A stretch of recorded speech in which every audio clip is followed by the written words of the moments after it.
야곱이 사명의 사람이 되어서 애굽으로 이주하게 되었어요. 야곱에게 있어서 마지막 사명은 애굽에서 그 생애를 마무리하는 거지요. 지난주 말씀 가운데 그 애굽으로 내려가는 것을 두려워하지 말라 하면서 그 애굽에서의 마지막 사명을 지금 다하게 됩니다. 그러면 가서 그 인생을 끝마치는 것으로 끝나는 걸까요? 하나님께서 왜 애굽으로 보내시는가? 그 이유가 중요하겠죠. 애굽으로 가라 하는 하나님 명령을 이해하기는 쉽지 않지만 그렇게 자신의 삶에 담겨진 사명 앞에 순종해서 애굽으로 간 것입니다. 지난주에 말씀드렸듯이 애굽으로 가는 사명은 어느 날 갑자기 사명도 아니에요. 이미 창세기 15장에 아브라함을 통해서 애원이 되어졌고 사랑아들 요셉을 이미 애굽에 먼저 보내심으로 준비되었던 사명이에요. 이거 훗날 400년 만에 가족이 민족이 되는 사명입니다. 그 사명으로 애굽으로 들어온 야곱이 아들 요셉의 안내로 애굽 왕 바로 앞에 서게 되었어요. 그런데 바로 앞에 서게 된 야곱을 보면 우리가 놀라는 거예요. 우리가 생각하던 초라한 노인의 모습이 아닌 거거든요. 애굽의 왕 바로입니다. 당대 초강대국 왕입니다. 전 세계에 몰아친 엄청난 흉년 가운데 오직 애굽에만 지금 양식이 있어서 많은 사람들이 지금 애굽 왕 바로 앞에 와서 이렇게 조아리고 있는 상황이지요. 그 정도로 풍성한 나라예요. 높은 보좌에 앉아서 지금 야곱을 맞이하고 있는 바로는 가장 화려하고 가장 큰 부자이고 군사적으로 가장 강력한 나라의 왕이고 이미 세상을 정복한 위대한 왕이에요. 그 보좌를 보고 있는 야곱, 그저 나이 많은 노인에 불과합니다. 먹을 것 없어서 가족들 이끌고 흉년 극복하기 위해서 더부살해하기 위해서 온 노인에 불과합니다. 젊을 때야 놓치지 않고서 붙잡으면서 살아냈던 그 욕심내었던 야곱이 다행히 출세한 아들 요셉 때문에 흉년에 죽지 않고 온 가족이 살기 위해서 애굽으로 이민을 왔고 애굽 왕 바로 앞에 섰어요. 그렇게 애굽 왕 바로 앞에 서 있는 야곱인데 이상한 것은 130세 된 그 노인이 애굽 왕 바로 앞에서 전혀 초라해 보이지 않는다는 거예요. 가진 것도 없는 노인인데 사회적 지위가 있는 것도 아닌데 오히려 바로 앞에서 당당한 거예요. 야곱이 바로 앞에 초라해 보이지 않고 오히려 당당해 보일 수 있는 이유가 무엇일까요? 오늘 말씀의 제목이 믿음으로 당당한 최고의 축복자입니다. 세상에서 어떻게 당당할 수 있냐는 거죠. 우리 사도행전에서 이 비슷한 모습을 볼 수 있어요. 죄인이 되어 묶인 채 죽느냐 사느냐 재판을 받고 있는 사도 바울. 바울은 자신의 운명을 쥐고 있는 그 높은 보좌에서 자신을 신문하고 있는 아그리빠 왕을 향하여 목소리를 높입니다. 사도행전 26장 29절 말씀이에요. 바울이 이르되 말이 적으나 많으나 당신뿐만 아니라 오늘 내 말을 듣는 모든 사람도 다 이렇게 결박된 것 외에는 나와 같이 되기를 하나님께 원하나이다 하니라. 죄수로 묶여 있어서 지금 저들 말 한마디에 사느냐 죽느냐 갈려 있는데 어떻게 말하는 거예요? 내가 이렇게 묶여 있는 것 외에 당신들이 다 나와 똑같이 되기를 원합니다. 어떻게 이렇게 당당할 수 있을까? 세상이 이해하지 못한 모습입니다. 그 안에 품어진 복음의 능력 때문에, 성령의 능력 때문에 세상이 이해할 수 없는 그리스도인의 자부심이 그 안에 있었던 거예요. 사도행전 16장 보면 바울이 신라와 함께 감옥에 갇히게 되었어요. 죽을 만큼 많이 맞았죠. 그 바울은 착고에 채워진 가운데 깊은 옥에 갇혀진 바울과 신라가 무엇을 했습니까? 사도행전 16장 25절도 이렇게 말하고 있어요. 한밤중에 바울과 신라가 기도하고 하나님을 찬송하며 제수들이 듣더라. 죽을 만큼 맞고 감옥에 갇혀 있는 저들이 기도하면서 하나님께 찬송하는 거예요. 감옥에 갇혀 기도하고 찬송하는 바울과 신라를 누가 이해할 수 있겠어요?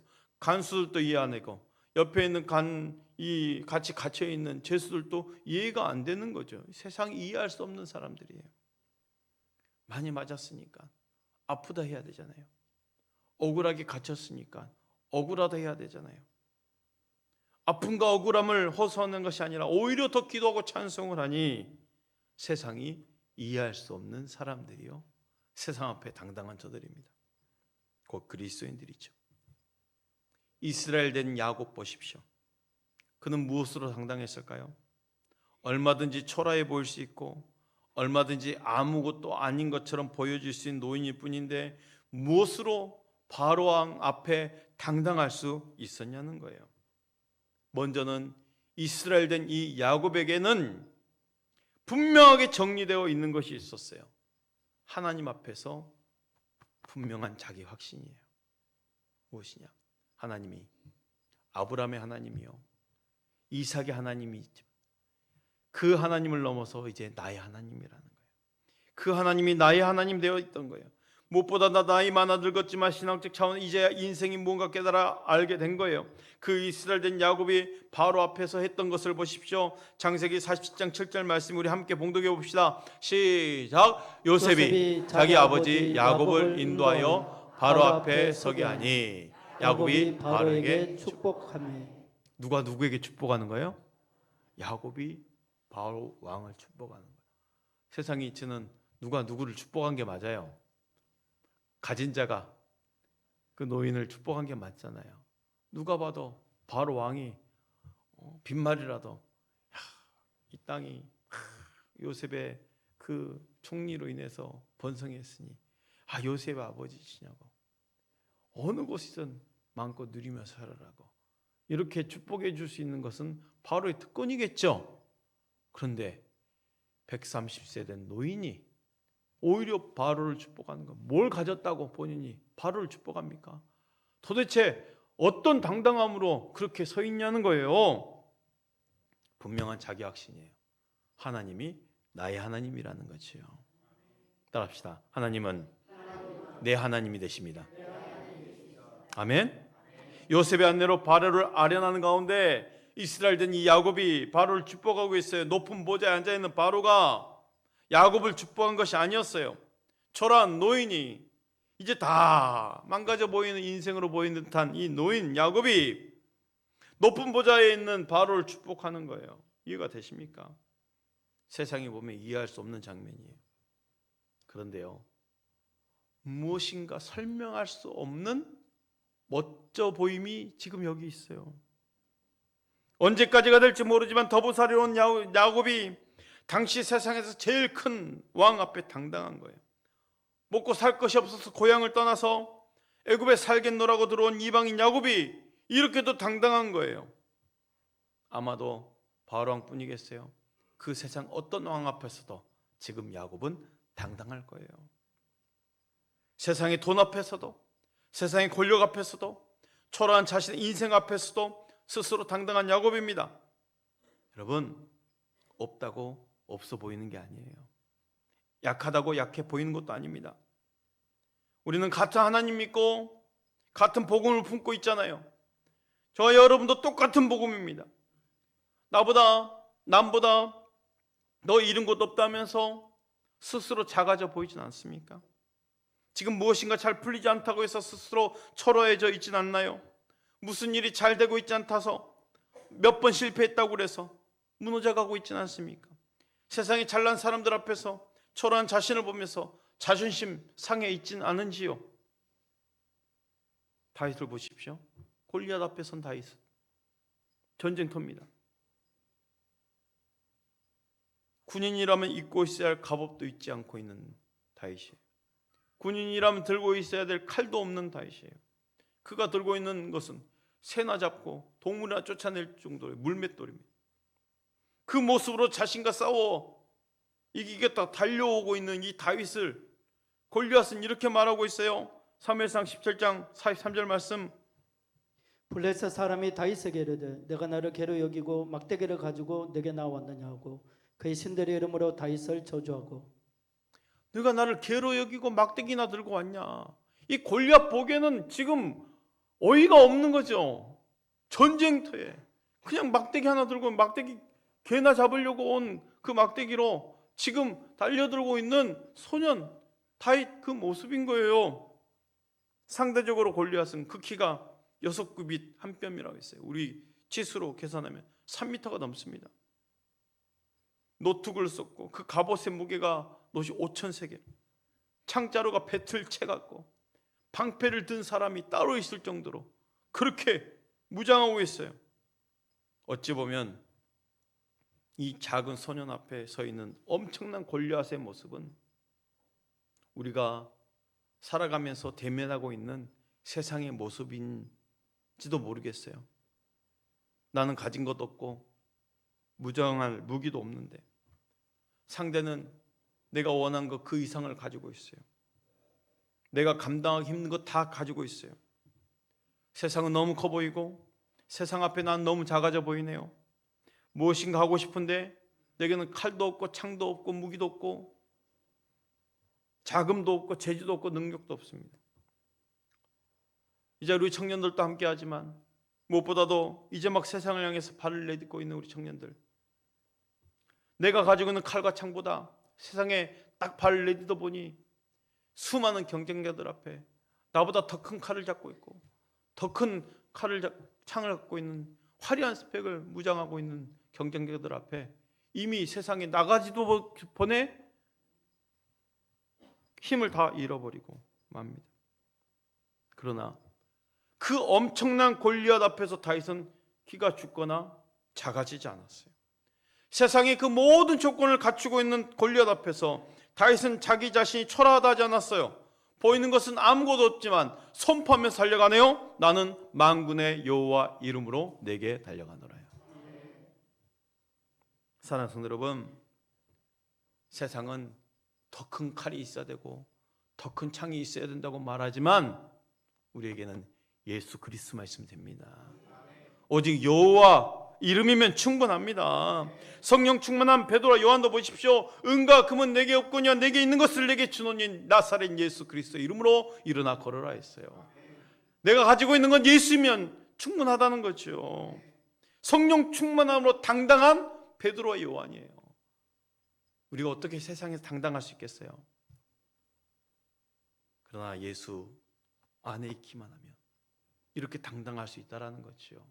세상이 이해할 수 없는 모습 아니겠어요? 아니 어떻게 감옥에 들어가 있는데 찬양을 부를 수 있고, 아니 어떻게 그 무장한 골리앗 앞에 이렇게 당당할 수 있냐는 거예요. 그 130세 된 노인이 어떻게 세상에 그 왕 앞에 당당할 수 있냐는 거예요. 근데 여러분, 우리도 당당할 수 있습니다. 세상 앞에 당당하시기 바랍니다. 야곱이 높은 보좌 이제는 바울 앞에 초라하지 않을 수 있었던 이유를 아시겠죠? 야곱은 아브라함의 하나님, 이삭의 하나님이 곧 나의 하나님이었다는 것에 분명한 확신이 있었던 거예요. 하나님 나의 하나님이시기 때문에 축복할 수 있었던 거예요. 실패한 인생을 살아온 듯한 초라한 노인과 최고의 권력을 가진 왕이 만난 자리였잖아요. 우리나라 사극을 보더라도 옛 왕 앞에 그 문무대가 서 있지만 그 사람들이야 당당하게 뭐 왕 앞에도 말도 하고 뭐 그러지만 정말 천민이 왕 앞에 헛수나 있었습니까? 고개 조아리면서 얼굴도 못 드는 그런 상황 아니겠습니까? 그런데 이 별볼일 없어 보이는 노인이 최고 권력자 앞에 그 권력자를 축복하는 모습이야말로 감동이잖아요. 야곱이 아브라함과 이삭의 하나님이 내 하나님 되신다는 분명한 자기 확신이 있었기에 이렇게 당당하게 축복할 수 있었는데, 그가 이 세상 앞에 당당할 수 있는 또 다른 이유가 있습니다. 야곱이 이제는 하나님 앞에서 정리된 인생관이 있었어요. 축복하는 야곱에게 바로가 나이를 물어요. 나이를 묻는 바로의 질문 앞에 이스라엘 된 야곱이 답변을 하는데 그 답변이 야곱의 정리된 인생관이 담겨 있어요. 창세기 47장 8절 9절을 우리 함께 같이 봉독해 볼까요? 시작. 바로가 야곱에게 묻되 내 나이가 얼마냐? 야곱이 바로에게 이르되 내 나그네 길의 세월이 130년이니이다. 내 나이가 얼마 못되니 우리 조상의 나그네 길의 염조에 미치지 못하나 험악한 세월을 보냈나이다 하고. 야곱은 자신의 생애를 뭐라 표현합니까? 나그네 길이라 표현하네요. 아니 130세나 살았는데 나그네 길이래요. 그러면서 험악한 세월을 보냈대요. 우리 여기서 귀중한 교훈을 얻게 됩니다. 우리 인생도 나그네 길이라는 거예요. 이스라엘된 야곱이 가지고 있었던 영성은 나그네 영성이었어요. 나그네 신앙이에요. 나그네 영성, 나그네 신앙이 곧 그리스도인의 영성입니다. 히브리서 11장 13절 이렇게 말하죠. 함께 봉독해 봅시다. 시작. 이 사람들은 다 믿음을 따라 죽었으며 약속을 받지 못하였을 때 그것들을 멀리서 보고 환영하며 또 땅에서는 외국인과 나그네임을 증언하였으니. 믿음의 영웅들은 다 나그네 인생이었다고 고백하잖아요. 외국인이라고 고백하잖아요. 세상이 감당할 수 없는 사람들로 승리할 수 있었던 것은 그들은 이 땅의 것으로 다라고 여기지 않고 나그네라고 생각했기 때문이에요. 실로 인생은 나그네입니다. 인간의 연세의 그 나그네 세월이죠. 우리가 이 세상을 산다는 것은 마치 하룻밤 텐트에 머물러 잠깐 잠만 자는 것 같은 인생이에요. 텐트는 영원히 거하는 집이 아니잖아요. 진짜 집이 따로 있는 거잖아요. 우리 인생이 그렇다는 거예요. 텐트 치고 잠시 머물다 가는 인생인 거예요. 이 100년도 안 되는 인생 말이지요. 모든 성도들은 이 땅의 삶에 대해서 이와 같은 삶의 원리를 깨달을 수 있어야 되는 거예요. 이 땅은 우리의 영원한 처소가 아닙니다. 영원한 본향이 우리 성도에게 준비되어 있음을 바라보며 살아가는 것이 그리스도인의 영성이에요. 그래서 우리는 늘 영원한 본향 하늘나라를 그리하고 사모하며 대망하며 살아가는 거고 준비하며 살아가는 거죠. 이 땅이 아무리 풍요로울지라도 영원한 것이 될 수 없음을 기억하시길 바랍니다. 그러니 나그네의 인생은요 곧 천국 영성이에요. 이 땅에서 끝나는 것이 아니라는 거죠. 우리의 믿음도요, 우리의 삶도 이 땅에서 결판 나는 게 아니잖아요. 그런데 마치 이 땅에서 결판 날 것처럼 모든 것 올인하면서 죽지 살기로 살아가는 거예요. 아닙니다. 우리 인생은 하늘에서 결판이 납니다. 사람이 처음 어미 뱃속에 잉태되면 마치 뱃속에 10달밖에 안 사는데 그 10달이 다 사는 것처럼 살면 안 되잖아요. 그래요. 태어났는데 그래 인생 100세도 안 되는 그 인생 마치 그것이 다인 양 살아가서는 않는 거죠. 그 인생은 어떤 인생입니까? 뱃속에 10달은 내 삶 속에서의 100년을 준비하는 그 기간이라면 이 인생의 100년은 저 영원한 본향을 살기 위해 준비한 기간 아니겠어요? 그러니 우리 나그네 인생 맞는 거예요. 나그네로서 천국의 영혼을 준비하는 게. 누가 잘 살았는가?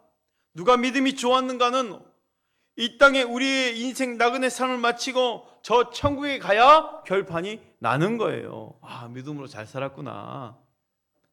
아, 정말 이 땅에서 믿음으로 잘 살았구나. 그게 천국에서 결정나는 거예요. 그런데 어리석은 사람들 함정이 있죠. 그 믿음을 이 땅에서 결론을 내려야 한다는 거예요. 기억하십시오. 성도의 축복은 땅이 아니라 하늘을 보고 하늘을 말하는 것을 믿으시기 바랍니다. 따라합시다. 성도의 축복은 하늘을 말하는 것입니다. 아멘? 그래요. 더 나은 본향을 바라보면서 천국을 확신하며 사는 것이요. 그 성경은 너희 보물을 어디에 쌓아두라? 하늘에 쌓아두라.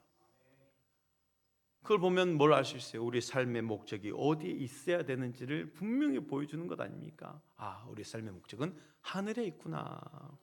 이것이 나그네로서의 삶의 영성입니다. 야곱이 자기 인생을 나그네로서의 이 삶이라고 정리가 되니까 바로의 권세가 바로의 가진 것이 별것 아닌 것처럼 보여지는 거 아니겠어요? 한때 야곱도 그게 뭐가 대단한 것이라고 그것 좀 지어보려고 그렇잖아요. 이것 찌고 저것 찌고 살아봤어요. 그래서 많이 모았죠. 이 정도면 정말 나도 거부다라고 하는데 웬걸요? 흉년 오니까 아무것도 아닌 거 이것도. 그렇잖아요. 얼마나 그거 가지려고 몸부림쳤습니까? 한때는 무엇인가 가진 줄 알았고, 그렇죠? 다 이룬 줄 알았죠. 그러나 인생을 되돌아보니 죽음을 앞둔 채 그렇게 많이 가졌다 해도 아무것도 아닌 거예요. 여러분, 인생은요, 세상은 있다가도 없고 없다가도 있으니 다 별것 아닌 것 아니겠습니까? 모든 것 가져본 솔로몬도 이렇게 고백했어요. 전도서 1장 2절 3절. 전도자가 이르되 헛되고 헛되며 헛되고 헛되니 모든 것이 헛되도다. 해 아래서 수고하는 모든 수고가 사람에게 무엇이 유익한가? 그러니 남보다 더 가졌다고, 더 이루었다고 자만할 필요도 없고, 더 가지지 못했다고 해서 초라해질 필요도 없습니다. 왜요? 이 땅 모든 사람들은 나그네로 살다가 모든 건 내려놓고 가는 것이 진리이기 때문에, 야곱은 그의 생애를 나그네 길이라 부르고 이 땅에서의 삶을 여행자라고 여겼어요. 그럼 여행의 매력이 뭘까요? 좋은 장소입니까? 여행의 매력은 어디를 가느냐가 아니고 누구와 갔느냐, 그렇죠? 그리고 여행의 매력은 있어요. 뭐냐? 여행의 매력은 다시 돌아갈 내 집이 있다는 거. 여러분, 아무리 여행지가 좋아도요, 내가 반드시 이번 호텔은 저 바다 뷰로, 오션뷰로 잡아야겠다 해서 딱 커튼을 열었어요. 얼마나 행복한지, 이런 뷰를 보고 평생 살아보고 싶다. 여러분, 바다 뷰만 살아보면 우울증 걸려요. 1년 12달 4개월 바다만 보이는데 변화도 없잖아요. 아니, 산이야 단풍도 지고 녹색도 바뀌는데 바다만 보면, 그런 여행 가면 하루 이틀 3일째 되면 무슨 생각나요? 집에 가고 싶다 그러잖아요. 집에 가고 싶다. 맞아요. 우리 인생이 나그네 길이라는 건, 우리 인생의 여행길에 희망이 있다는 건 뭐예요? 돌아갈 본향이 있다는 거예요. 지금 본향이 있으니까 그 매력이죠. 돌아갈 하늘나라, 내 고향 하늘나라 있다는 거. 야곱은 나그네 인생길에서 험악한 세월을 보냈다고 했어요. 돌이켜보면 정말 험악한 세월이죠. 그 130세 세월, 형에게서 장자권을 속여서 축복권을 빼앗는 순간부터 그 인생의 여건이 찾아왔어요. 온갖 쓰디쓴 일들이 다 밀려왔어요. 집을 떠나 10년 살아야 됐고, 온치 않은 아내와 결혼도 해야 됐고, 고달픈 머슴살이 20년, 딸이 몹쓸짓을 당하는 것을 봐야 됐고, 사랑하는 아내를 먼저 세상에 떠나보는 것도 있었어요. 그뿐입니까? 정말 눈에 넣어도 안 아플 요셉, 죽은 줄 알고 22년을 슬픔 세월에 보내기도 했어요. 돌이켜보면 욕심 많은 세상이었죠. 그런데 웬걸요, 인생 돌아보니 정말 허무한 것을 느끼는 거예요. 바로왕 앞에 서니 이게 아무것도 아니에요. 별것 아닌 거 보인 거 다 보이죠. 그렇게 애굽으로 이제한 거예요. 이 모든 일 생각하면 참으로 고통스럽고 쓰리고 아프고 불행의 연속이지만, 그러니 야곱이 험악한 세월을 보냈다고 한 거예요. 그런데요, 야곱의 인생만 험악합니까? 우리 인생은요, 우리 모든 인생의 삶 험악한 세월 살지 않았습니까? 누구든 인생을 돌아보면서 하는 말이 있어요. 내가 내 인생 소설로 쓰면 장편 소설을 몇 권 쓴다고요? 오늘 일부 예배 윤한승 권사 12권을 쓴대요. 12권 딱 그러시더라고요. 그래요. 그럼 보세요. 우리 인생 그래 장편 소설 12권 쓰면은 거기에 좋은 일이 많아서 그 내용이 많이 나왔겠어요? 고난을 넘어서 지금까지 왔기에 그 숱한 세월을 적어놓을 내용이 너무 많은 거 아니겠습니까? 모든 인생은 행복을 그리지만 왜 고통스러운 삶의 연속이겠어요? 고난 가운데 살아야 할 것은 말할 것도 없고 결국은 죽음이 찾아오는 것은 죄의 결과죠. 인간은 죄의 문제를 해결받지 않고는 그 인생의 문제를 절대로 해결할 수 없는 거예요. 이것 때문에 하나님이 사람이 되어 오셨고, 이것 때문에 예수님이 십자가에서 대속의 은혜를 베푸신 거예요. 이런 인생이기에 우리에게 하나님께서 천국을 예비해 주신 것입니다. 야곱의 그 나그네 인생 길을 고백한 것은 곧 천국 영성이라는 거예요. 천국을 얻고 보니 이 땅에 욕심내었던 것이 별것 아니게 보이는 거예요. 바로의 보좌도 별것 없는 거예요. 오히려 그 바로를 축복해 줄 수 있는 그 당당함이 여기서 나오는 겁니다. 9절 말씀을 다시 한번 우리 함께 봉독해 봅시다. 시작. 야곱이 바로에게 아뢰되 내 나그네 길의 세월이 130년이니이다. 내 나이가 얼마 못되니 우리 조상의 나그네 길의 연조에 미치지 못하나 험악한 세월을 보냈나이다 하고. 야곱은 나그네로서 천국을 소망하고 있었기에 그 믿음의 영성으로 인해 그 천국으로 인해 그는 최고의 축복자요 최고의 행복자였던 것입니다. 그렇다면 우리에게 있어서 중요한 신앙의 원리가 있어요. 야곱이 바로를 축복하는 영적 권위는요, 예수를 믿는 저와 여러분에게도 주어진 권리라는 거예요. 따라합시다. 예수의 이름으로 축복하라. 누구 이름으로 축복할 수 있어요? 예수의 이름으로 축복할 수 있어요. 우리 구원받은 백성이 세상에서 별 볼일 없어 보이고 아무것도 아닌 것 같아도 우리는 세상을 향해서 축복을 줄 수 있는 분임을 믿으시길 바랍니다.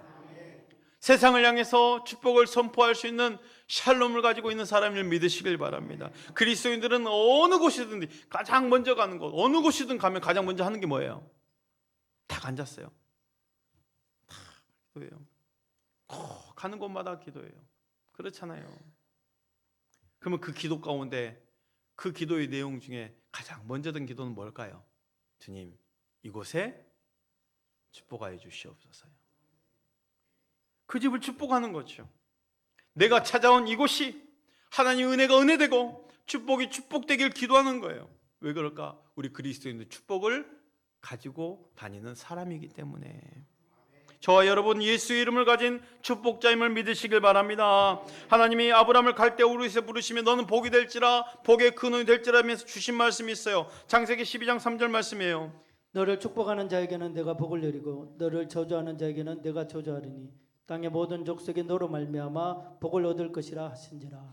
하나님 아브라함 부르면서 복을 전해주는 사람이 되게 만드셨어요. 그런데 아브라함뿐입니까? 믿음의 조상 아브라함뿐 아니라 이삭에게도 야곱에게도 복을 주는 사람이 됐단 말이에요. 그렇다면 그들만 주어진 특별한 권리일까요? 아니에요. 우리 모두에게 주신 권리예요. 베드로전서 3장 9절입니다. 우리 함께 읽어봅시다. 시작. 악을 악으로 욕을 욕으로 갚지 말고 도리어 복을 빌라. 이를 위하여 너희가 부르심을 받았으니 이는 복을 이어받게 하려 하심이라. 여러분, 우리는 악을 악으로 주는 사람이 아닙니다. 복을 주는 사람이에요. 복을 주는 사람으로 우리를 부르셨어요. 우리가 부름을 받은 것은 복이 되게 하기 위해서 부르셨다는 거예요. 너가 복되는 것이 아니라 너에게 주신 복을 흘려보내고 복을 줄 수 있는 사람, 축복을 할 수 있는 축복자가 되기 위해서 우리를 부르셨다는 거예요. 옆 사람에게 이렇게 축복합시다. 따라하세요. 나로 인해서 옆 사람 보시고, 누구에게 축복하는 거예요 도대체? 나로 인해서 당신이 하나님의 축복을 받고 행복할 것입니다. 아멘. 또 축복합시다. 하나님의 평강이 있을지어다. 아멘. 여기 계시는 청년들 외에는 다 부모님들이잖아요. 자녀들을 많이 축복해 주시기 바랍니다. 손주들 많이 축복해 주시길 바랍니다. 가정에서 우리 자녀들 머리에 손을 얹고 축복하면서 기도해 주세요.